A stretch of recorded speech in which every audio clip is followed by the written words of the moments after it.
With the limelight on Oscar Pistorius as his trial gets underway, people are asking whether South Africans are becoming a gun-obsessed nation. We're specifically looking at the pros and cons of owning guns. Many South Africans argue that they have guns to feel safer, but do they end up being the victim with their own guns in their own homes?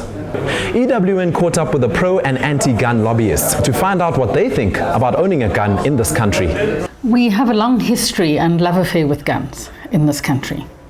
And currently there are 18 people a day that are killed in South Africa. Every single day, 18 people are killed, are shot and killed with a gun. So in terms of global averages and comparisons, South Africa is in the top 10 of countries posting some of the highest murder rates.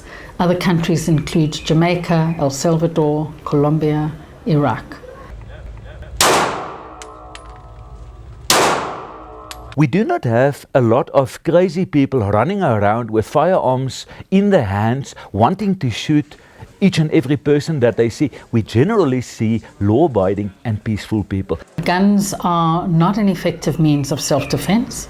Research both in South Africa and elsewhere in the world show that you're between 3 to 4 times more likely to have your gun taken away from you than to be able to use it in self-defense. When a person is well trained, when a person is alert with regards to the use of a firearm, and that person carries a firearm with him or her, the chances of that person being disarmed and that firearm being used against that person are extremely remote.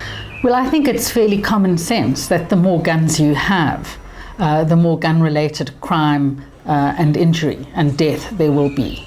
The fact of the matter is that a number of people have decided to choose to arm themselves. I don't believe that contributes in any way to the increase in criminality. The Pistorius case highlights this issue, is that women face particular threats and risks of gun violence in their home at the hands of usually an intimate partner or someone they know with a legal gun.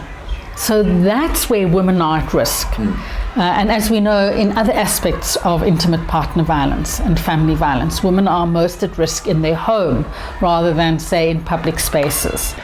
Oscar Pistorius was classified as a collector, and for that reason he had the right to possess more than 4 firearms. He did in fact apply for licenses for more than 4 firearms. Those licenses, to the best of my knowledge, have not been granted as yet, and obviously they are not going to be granted under the current circumstances.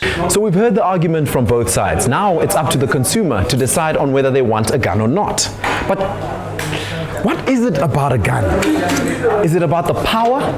Is it about just being cool and owning one? Or is it really about just keeping yourself safe and away from criminals? Jacob Moshokoa, Eyewitness News.